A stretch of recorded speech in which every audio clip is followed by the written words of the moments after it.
लगभग 14 स्टेट्स में, राज्यों में ये राज्य बाल अधिकार संरक्षण आयोग बन चुके हैं, ठीक है ना।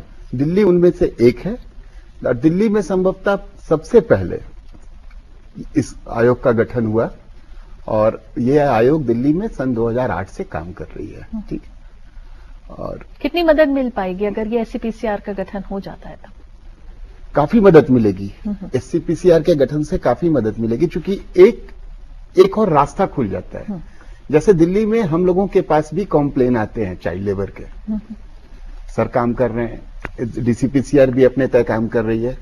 देखिए मैं बताऊं कि रेस्क्यू ऑपरेशंस जो दिल्ली में हो रहे हैं वो दो तरह से हो रहे हैं। एक तो हाईकोर्ट के ऑर्डर से हो रहे हैं जहां पे कि डिस्ट्रिक्ट टास्क फोर्स बना हुआ है जो एनजीओस के साथ, सर जैसे एनजीओस के साथ काम कर रही हैं और जी हाँ, और बड़े नंबर में बच्चों को रेस्क्यू कर रही हैं।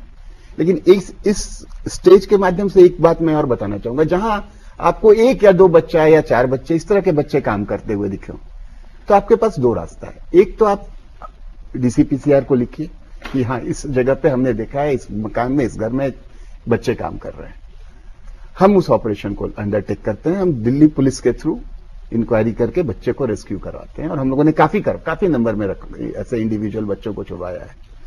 दूसरा है कि आप खुद डायरेक्ट दिल्ली पुलिस से बात कर सकते हैं, 100 नंबर पर रिंग कर सकते हैं, रिंग करके आप बता सकते हैं कि ऐसा कुछ हो रहा है वहां पे। मान लीजिए बहुत से लोग दुश्मनी की वजह से नहीं अपनी पहचान बताना चाहते हैं, क्योंकि वो एक ही सोसाइटी, एक ही मोहल्ले में रह रहे होते हैं, वो नहीं चाहते कि वो दुश्मनी का शिकार हो, तो यहाँ पर क्या कोई ऐसी गुंजाइश है? बिल्कुल गुंजाइश है।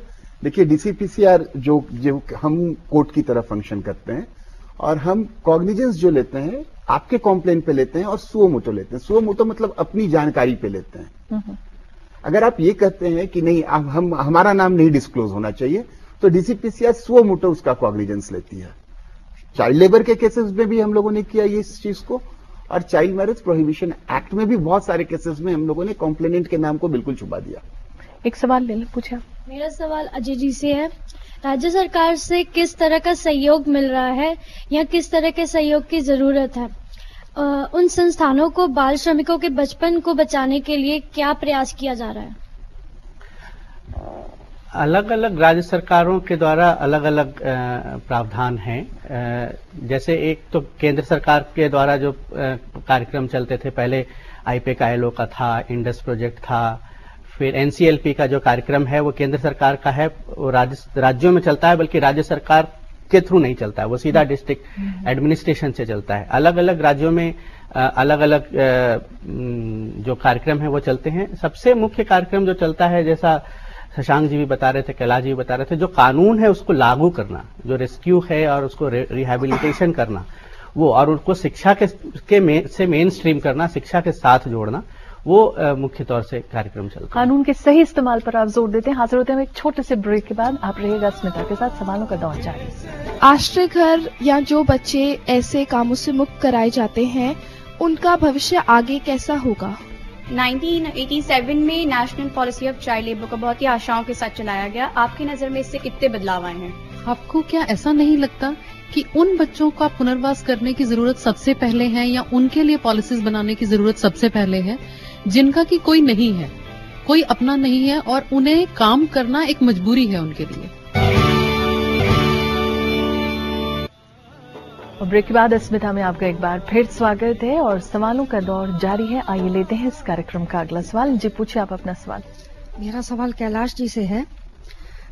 कई बार देखा गया है कि सरकारी नौकरियों में होने के बावजूद लोग छोटे बच्चों को घरेलू काम के लिए रख लेते हैं, उनको कैसे पकड़ा जाए?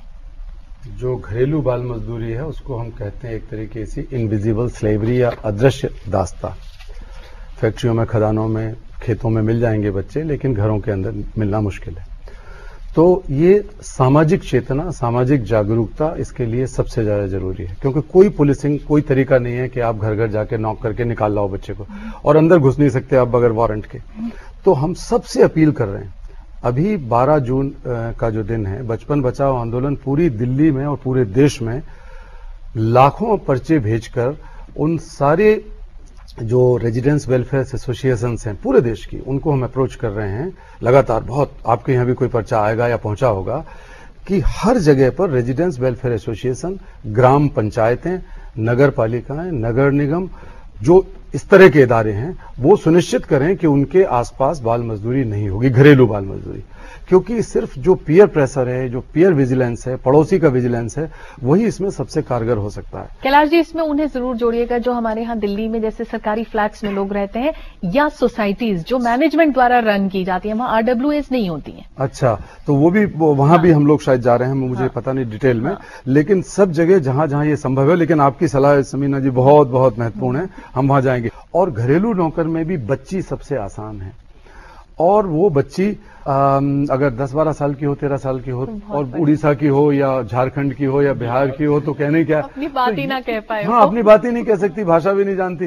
तो ये जो चीज है, इसके खिलाफ सब लोग आवाज उठाएं। और मैं एक और निवेदन यहां करना चाहता हूं कि आप एक सामाजिक जागरूक नागरिक होने के नाते ये सुनिश्चित करें कि उस घर में आप पानी नहीं पिएंगे, उस घर की शकल नहीं देखेंगे, उन लोगों का सामाजिक बहिष्कार करेंगे जिनके घरों में घरेलू नौकर है, घरेलू बाल मजदूर है। ये काम आपको खुद करना पड़ेगा, शपथ पूर्वक करना पड़ेगा, तभी संभव है, नहीं तो नहीं होगा। अगला एक सवाल, मेरा सवाल है कैलाश जी से, अगर आंकड़ों पे गौर किया जाए तो लड़कों के साथ लड़कियों का प्रतिशत भी बाल श्रम में अतिरिक्त दिखाई दे रहा है, तो वहां स्थितियां कितनी चौंकाने वाली हैं?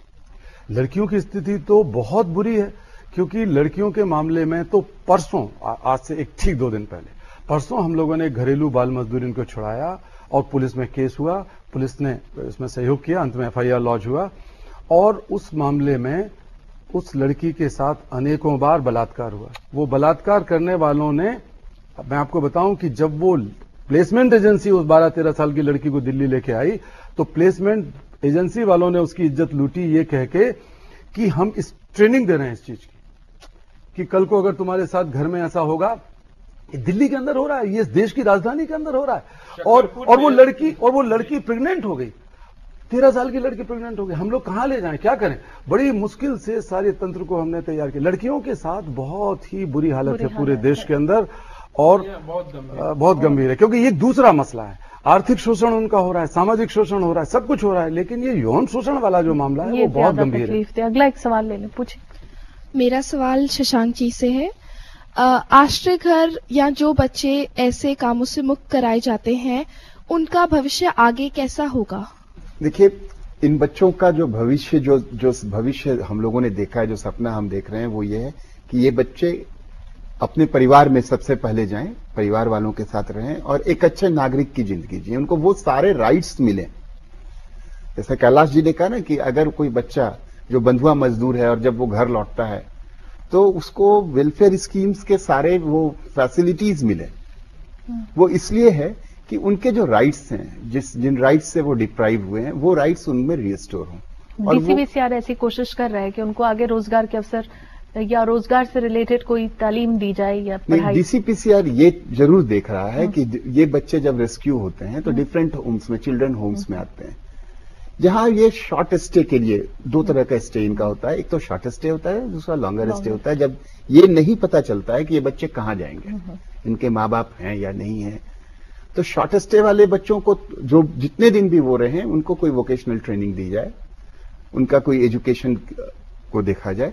लेकिन लॉन्गर स्टे वाले बच्चों को हम ये निश्चित तौर पे देख रहे हैं कि चिल्ड्रन होम से ये बच्चे स्कूल जाएं, इनका फॉर्मल एजुकेशन हो। बहुत अच्छी बात, ताकि वो कल होकर उनका मेन स्ट्रीमिंग इजी हो जाए। अगला एक सवाल, मेरा सवाल आफ्ताब जी से है। शिक्षा के अधिकार की बात जोरों से हो रही है भारत में, लेकिन हिंदुस्तान का लगभग 2 करोड़ बच्चा बाल श्रमिक है, तो आपकी राय से क्या जरूरी है, शिक्षा या इन बच्चों की जीवन अधिकार?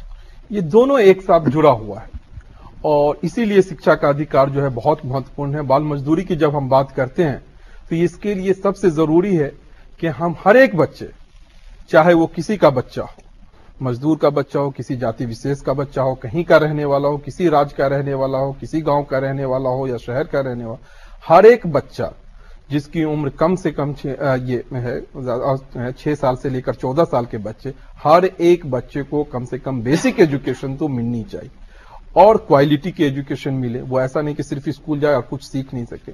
तो अगर उसे क्वालिटी बेसिक एजुकेशन मिलता है कम से कम, तो ये बच्चे मजदूरी से है।